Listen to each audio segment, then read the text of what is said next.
Alright, what up, folks? It's your man 100 Days of Summer back with another album review for you guys. Today, we're reviewing Ye, Kanye's new album that just dropped. I wanted to review this because this is one of those moments in hip-hop. It's ironic that when I talked about the whole Ye Trump controversy thing, it's like the greatest album rollout we've ever seen, really, as far as marketing and expansion, awareness, and all that type of shit. And then I'm like, damn, well, Drake don't like to be outdone, so there's probably going to be some Drake controversy coming when his album's about to drop too. So I was like, look out for that. Sometimes I don't know if this shit is manufactured or what, man. It's like the more I pay attention to this rap shit, the more I see, my marketing training coming into play, because I'm watching this shit and I'm like, oh, it's WWE. How you were before when you were an adolescent or whatever, and you would watch the WWE and people would try to tell you this shit was fake, and you're like, it's no way. It's no way you slamming this man off of a ladder onto a table was fake. There's no way that Hulk Hogan hating Macho Man now because they did da-da-da-da-da is fake. You know what I mean? But yeah, shit is fake. So when I watched the hip hop shit, I related to WWE because those people don't break character. People in WWE don't break character. They don't break character for nothing. When they go out and they do their press runs and their interviews, going to these late night shows or whatever, they don't break character. They pretend to be the person that you see in the ring 100% of the time, to the point where you can't tell if these motherfuckers believe the character or if they're just really good actors. I mean, with the most recent thing, and then I'm gonna jump into the review and shit, with the most recent thing with the Tekashi and Casanova thing, right? Casanova went on to Joe Budden's The Pull Up and said, man, because if I wanted to be popular, I'd just come at somebody real quick, do this explanation thing after the fact in an album, and then I'm popping. All the fans that I gather from beefing with so-and-so or trolling or saying whatever I'm going to say, I get to keep those fans, even after I explain myself and let them know it wasn't what I thought it was. And then next thing you know, you see Casanova and Tekashi taking pictures together. I'm like, God damn, it's WWE. All this shit WWE. I'm excited to hear what Ye's doing based on the amount of awareness he created for this album. By the way, I'm out here at the lake, man. Y'all see those beautiful trees and shit in the background? I'm out here at the lake. Thought I'd do it a little different this time.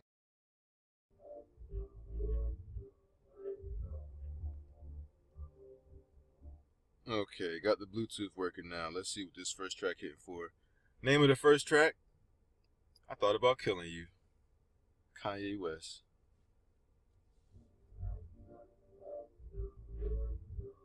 Today I seriously thought about killing you. I contemplated premeditated murder. And I think about killing myself, and I love myself way more than I love you, so today I thought about killing you. I think this is the part where I'm supposed to say something good to compensate it so it doesn't come off bad. See, if I was trying to relate it to more people, I'd probably say I'm struggling with loving myself, because that seems like a common theme, but that's not the case here. I called up my loved ones, I called up my cousins, I called up the Muslims, said I'm about to go dumb. We was all born to die, nigga, WOAH. Niggas say they hero, I don't see no case. Alright, so that first track, I Thought About Killing You. I fucking love it, I love it. I wanna not like that intro because of all the shit that I know people feel about Ye and that track. It's like it's an interesting dynamic, man, when you don't believe in yourself and you great, people like, what the fuck is wrong with you? Believe in yourself, man. We believe in you. We rooting for you. That underdog shit. As soon as you believe in yourself, because nobody else is allowed to believe in themselves, you're wrong for believing in yourself. So a lot of people mistake arrogance and like puffed up pride, not rightful pride, puffed up pride. Like pride is the other pride, the wrong pride, the sinful pride. So they got that, they got the puffed up arrogant thing, and they get what's the other thing? Arrogant, like stuck up or some shit like that. They get all that confused and think that humility is meekness. humility in all honesty. Humility in all honesty is being yourself, being exactly who you are and making no apologies for it. So meek is being less than yourself. Humble is being exactly who you are. So if you're the greatest basketball player that ever lived, you say that. You don't go around other people and make them feel better by decreasing yourself. That's not actually humility. That's a false humility, which is just as bad as arrogance, which is a false, like a false pride, thinking that you're somewhere that you're not. So I love this song because this suicide angle is real big right now. You know what I'm saying? Like, I could come out right now and do some depression, suicide shit and probably pop. You know what I'm saying? Because that's a demographic most people weren't speaking to, because speaking about your suicidal thoughts and shit like that is seen as weakness, right? Especially in the hip-hop community. So doing hip-hop, unless it's like on some, I don't want to live no more. Sometimes I hear death knocking at my front door. It's like a little different when you're doing it in like a gangster, I see strength in the fact that I want to die type thing. With this new suicide thing, depression thing, that's like a really good button to push with that track. It's kind of got like it's got multiple meanings to it, to me, right? To me, it's Nah Nah Nah Boo Boo.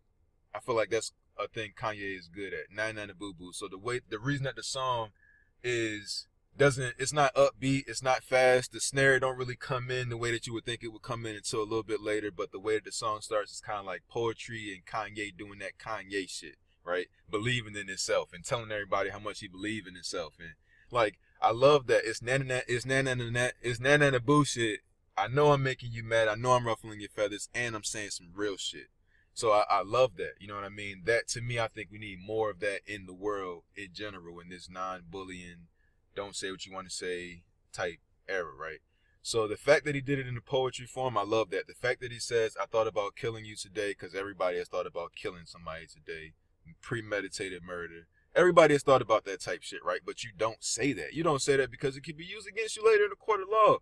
That's one of the reasons you don't say shit like that, right? Because that's the day and age that we live in, where people can take your Instagram quotes and captions and shit and use them against you. So of course you don't say no shit like, I thought about killing you today. And then he says something like, you know, I love myself more than I love you, and I thought about killing myself. So, you know, I thought about killing you. It's something about that shit. It's something about, say it out loud. Say it out loud. They always telling us what we can't say. Say it out loud and see how it feels. Like, because it's honesty. That's why. That's the reason why we have this, and then I'm gonna end this shit and go to the next track. We had this thing, it's called dis-ease, right? Dis-ease, and that's basically when the mind and the body are in conflict. So when somebody's like, when somebody say some shit you don't agree with, and you're like, oh yeah, because you don't feel like starting a conflict, that's dis-ease. That's why so many people have cancer this day, from being politically correct all the time. That's actually the reason. So when he says that type of shit is forward thinking. People might not like it. It might not be complete packaged forward thinking, but it never is. We always have to swing to one side extremely far before we find our balance in the middle. We always do that. So I love that shit. I just love it. I love the fact, I love anything that aggravates a person and makes them think. I love that. So the song in general is mediocre as far as bars and lyrics, right? It's not like, oh shit, Kanye's saying the greatest shit he's ever said, some shit he's never said before. That's not the fact. The fact is right along in the wave of what most popular rappers, how they talk now. You see what I'm saying? So nobody's saying anything amazing, really, but he captured that wave. He captured that vibe perfectly, and he began it with the same thing these little emo motherfuckers is on, the suicide and all that type of shit. I love that. And I just love the fact that it's like, I love myself. I really love myself. Like, you know, I'm Kanye West. I really love myself. I love the fact that that's the theme of the first song. I feel like I'm going way too long on this type of track, but there's nothing else for me to say about it because I didn't hear the rest of it. I only heard the beginning. The rest, or I only listened to the beginning of it. I heard the rest of it. You see what I'm saying? So that's the type of, that's like the vibe we fucking with right now. I'm not mad at that at all. I'm not mad at that at all, yo. And I think that was what my original point in saying was, I think that was a great opener to the album, yo. I loved it. Yeah, I loved it. Because it's statements. I like statements. I like just music, too. I don't make enough statements myself. That's why I like, yeah, he makes a lot of statements. And just that first track right there was like, you know what, man? Fuck a rule. Fuck a rule. I'm a lyricist, right? And I probably said this before. I'm a lyricist. Like Cole has said this in his Lil Pump interview. as a lyricist, a lot of times you want to take that shit and put it in a headlock and make it do what you want it to do. Nah, I don't. It would make 100% more sense if I said all these words in between.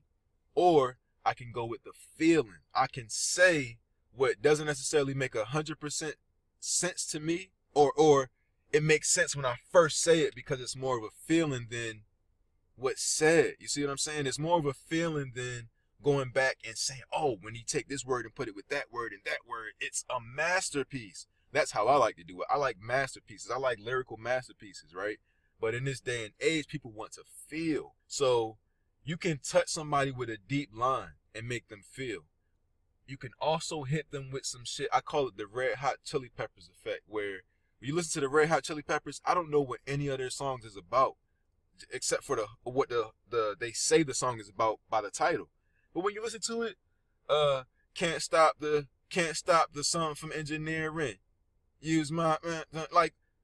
If you listen to that song, can't stop. Like when you listen to that song, it's like, what is the first sentence have to do with the second sentence and the third and the fourth? None of it. Can't stop the spirit when it needs you. This life is more than just a read through. Like what does that mean? But when you listen to it, your subconscious mind is going to imprint meaning on it. So when you hear that, it's going to mean something specifically to you. That's the beauty of it, yo. It's like one of those things where everybody looks at it and thinks they know what the writer initially meant. Like the end of fucking Inception. Everybody has a conclusion and it's like, no, it's this, no, it's that, no, it's that. And then you ask the writer is like, I left it open-ended. There is no right or wrong answer. We wanted discussion. I'm like, God damn, that's genius. I need to be able to bring myself as a lyricist to the point where I can create that type of art as opposed to, oh, I get everything you meant. There's no need to dig this out, or it's so deep, I only got the surface level, or it's so deep, I only heard the flow. I can't understand what you're saying. In this day and age, we don't listen to music enough times over and over and over and over and over again to find hidden gems. You know what I'm saying? It seems there's a few people that do that. So I'm trying to find that fucking middle point. I had a bigger word. I'm sorry. I'm trying to find that middle ground too and shit. But yeah, it's a battle. I was inspired by that first track and it was nothing. I was inspired by that, John. It's like freedom. Just do what the fuck you think you're supposed to do. All right, next song is called Yikes. No exclamation mark, just yikes. Shit could get menacing, frightening, find help. Sometimes I scare myself. Easy trolling OD high. Turn TMC to smack DVD high. Russell Simmons wanna pray for me too. I'ma pray for him cause he got me too. Ain't no disability. I'm a superhero.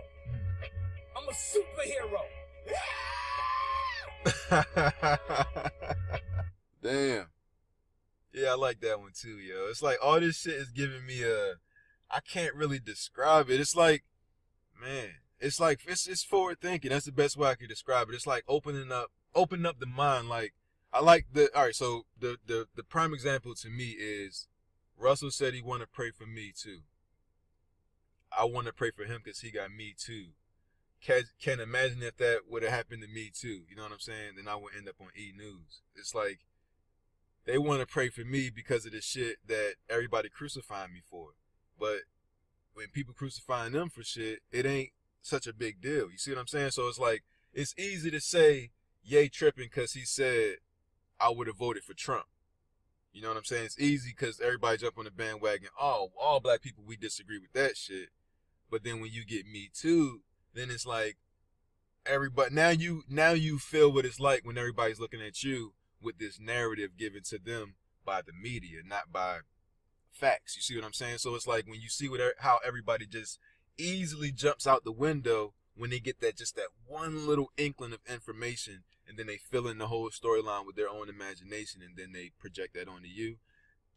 That in that one little phrase, that's what I found. That's what I got from that. You see what I'm saying? And that's my perspective about life, because I'm a marketer. I see how the news is a commercial. I see how movies are marketing identities. You see what I'm saying? I see how music is marketing identities and shit like that. So I understand that aspect when I see this stuff.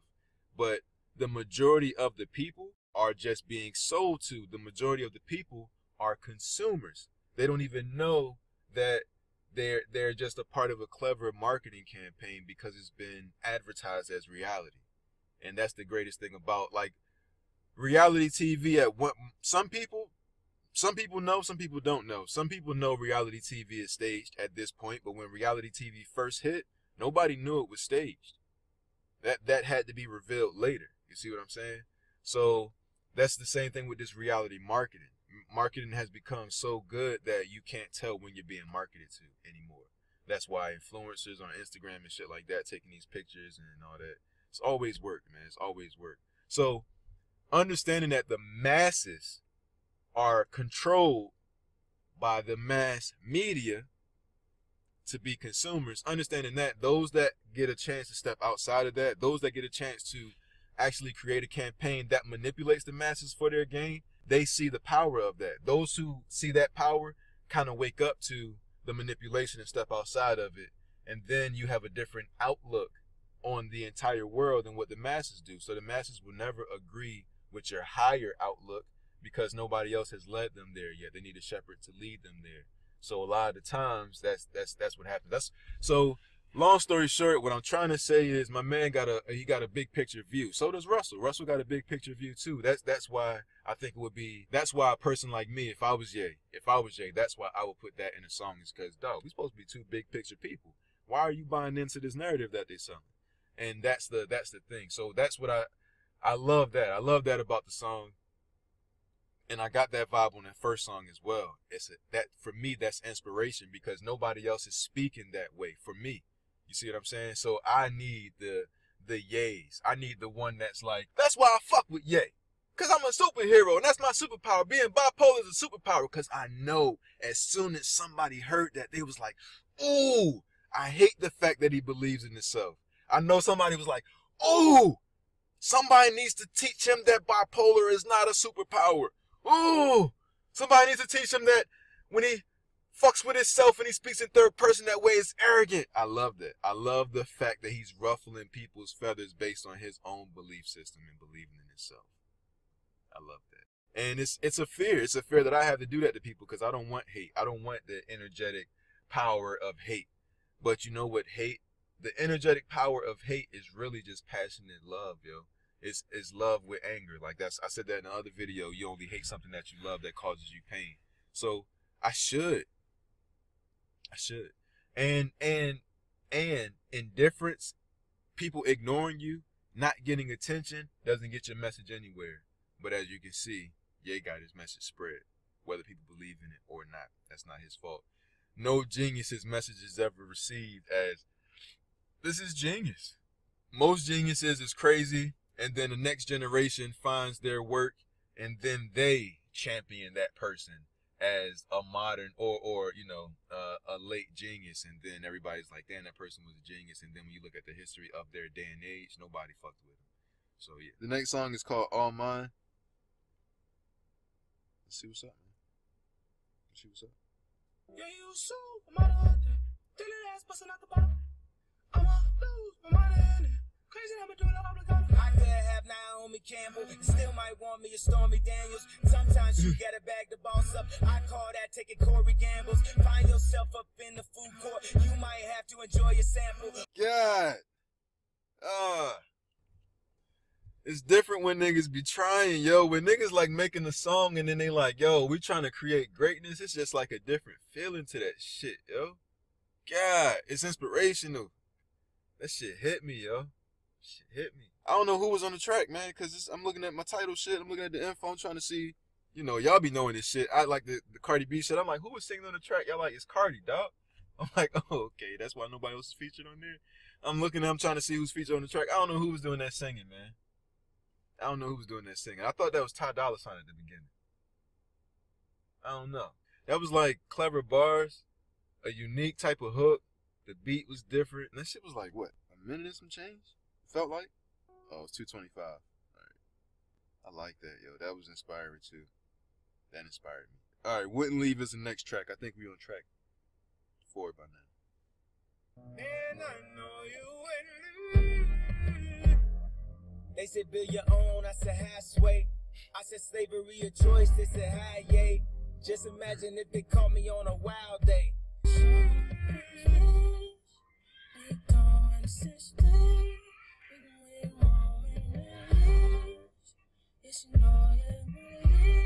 Oh, don't bring that up, that's gonna get me sentimental. You know I'm sensitive, I got a gentlemental. Every time something happen, they want me sentimental. We had an incident, but I cover incidentals.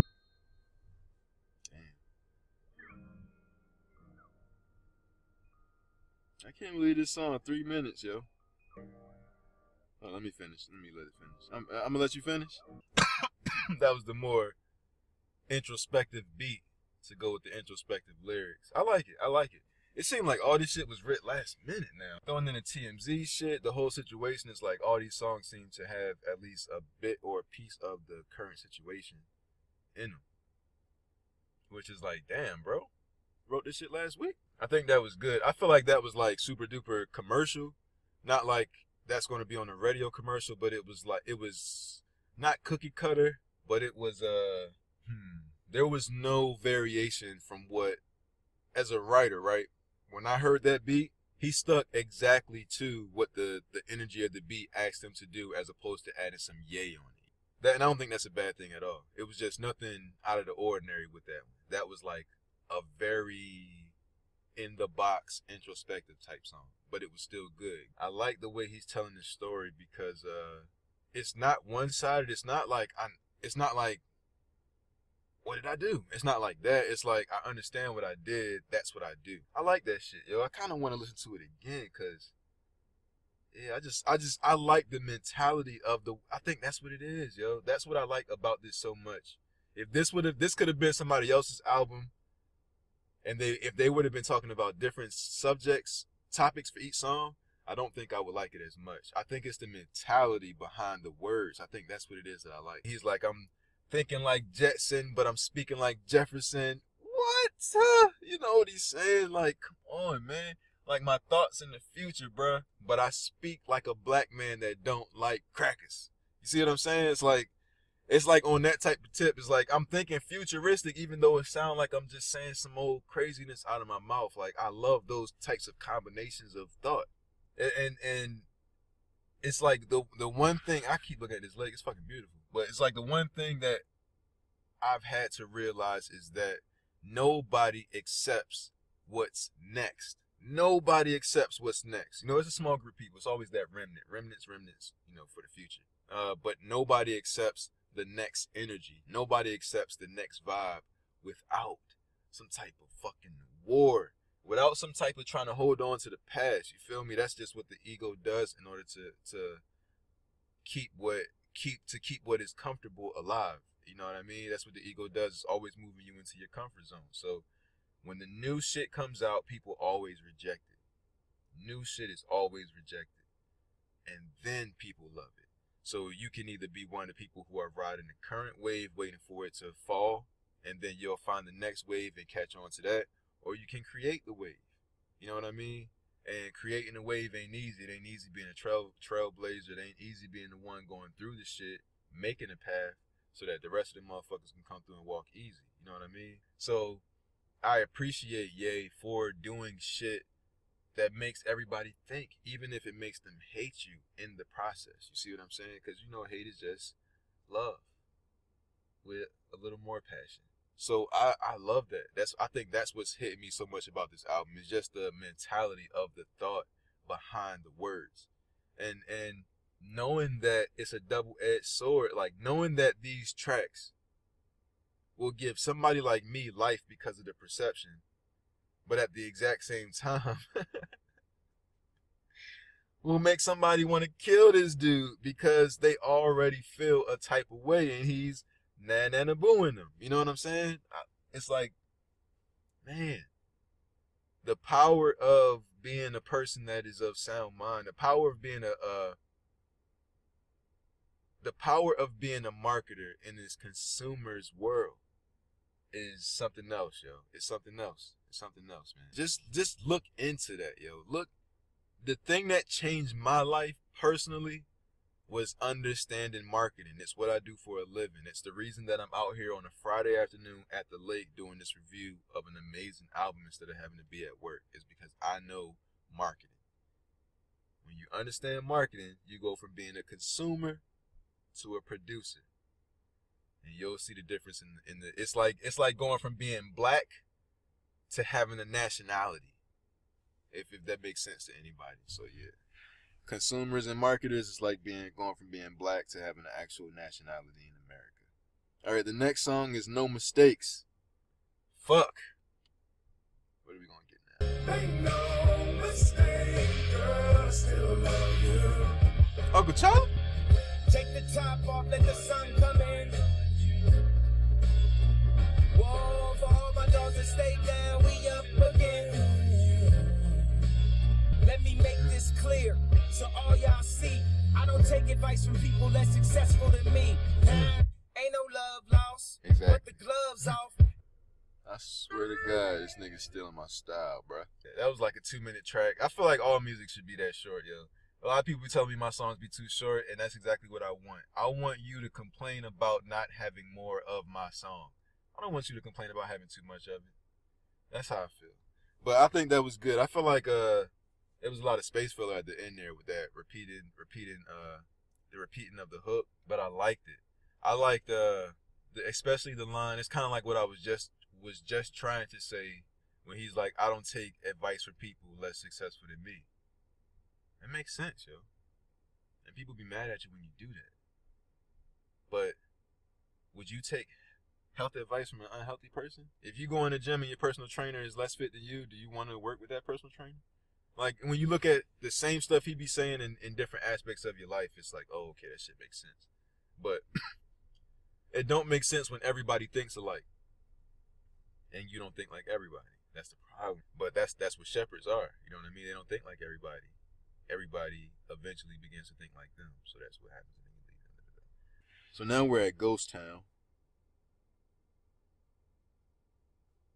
We're at track 6, so we got one more song. This one's actually 4 minutes and 31 seconds. Let's hope this nigga don't give us a 1.5 minutes of instrumental at the end. That was just my first thought. Or 30 seconds of instrumental at the beginning, followed by a minute of instrumental at the end. Some shit like some crazy yay shit. I hope this is just a regular track of spittage all the way through. Let's see. Someday, I wanna lay down like I did Sunday. Someday we gon' set it off. Someday we gon' get this off. Baby, don't you bet it off on a pack of fentanyl. I've been trying to make you love me. I feel kind of free. We're still the kids we used to be. Yeah. I put my hand on the stove. Okay. That's not what I was expecting. I was kind of expecting the end part to not even have Kanye there. Kind of like what happened with All of the Lights. I don't feel the same way about it as the first like 3 or 4 tracks, but I like it. I love alternative shit. You know what I'm saying? So you bring somebody like that onto a hip hop beat or whatever, I'm gonna love it, because I think those two genres need to be married somehow, some type of way. Anyway, it's kind of like when Jay did the combination song with Linkin Park. Like that type of feeling. That's what I mean. Put those two things together, it creates not necessarily a new genre, but it gives both sides a feeling that they may not have had before. I think that's what it is. So the next song is Violent Crimes. This is number 7. This is the last track of Ye. This experience that we've had so far. 3 minutes, 35 seconds is how the album ends. Let's hear it. Falling, dreaming, talking in your sleep. I know you want to cry all night. Niggas is savage, niggas is monsters, niggas is pimps, niggas is players. 10 niggas had daughters, Now they precautious. Don't do no yoga, don't do Pilates. Just play piano and stick to karate. I pray your bodies drink more like mine and not like your mommy's. Just being salty, but niggas is nuts, and I am a nigga. I'm saying it like I want a daughter like Nikki. Oh man, I promise I'm gonna turn her to a monster, but no menages. I don't know how he's saying it, but let him hear this. Nice. All right, so yeah, this wasn't like Kanye's best album, his greatest achievement ever done. I don't know which one of those songs will be on the radio, and I don't really know too much about what people's gonna be saying about this album and shit. After the wake of that whole Trump thing, what are people gonna actually say about the quality of the music? Like in the wake of Pusha T's crazy ass album, you know, reviews and this Drake beef, and in the midst of, you know, Drake kind of coming at Ye too, like, what is niggas gonna say about this album, yo? That's what I want to know. So yeah, it's interesting just to see what people will say. Leave your comments, of course, your comments, and let me know what you think. I don't think this is a classic album. This ain't no 444. 444 is a classic album. That's like one of those talking some real shit, but it's a classic album. After controversy and all that type of shit, it ain't like it ain't have a lot of radio hits on it and shit, but it's still a classic album. Kind of like how they saying about Push album. I don't think it's got any real radio songs on there, but it's going down in history as a classic album. The day after it came out and shit. So I don't think people are gonna be overall. I don't think this album itself will make a lot of waves. I don't think there was even anything said on the album that will be taken out of context and retweeted and captioned and memed and all that type of stuff. I don't think so.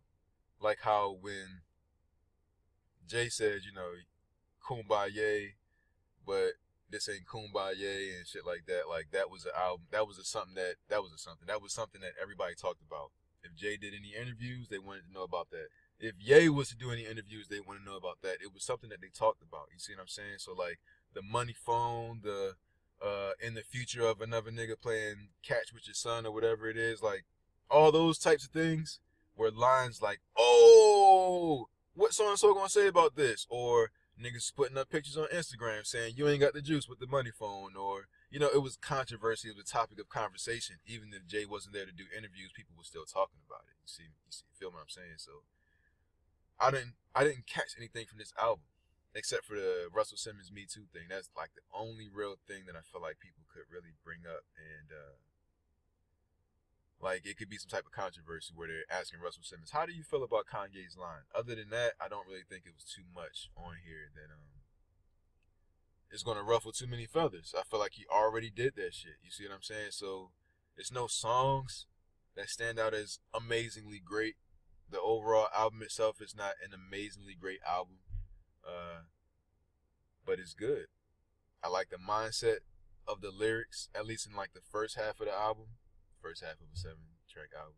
But I like that part at least. You see what I'm saying? I at least like the mindset behind it. It's kind of like how J. Cole album was. I like the mindset behind it, what he was trying to do. I don't feel like he captured their swag correctly to speak back to them in a way that they would more so respect and listen to. But I don't know. I'm not them. And I just don't feel like it's one of those albums that's going to go in the conversation of the greatest albums this person's ever made. You know what I mean?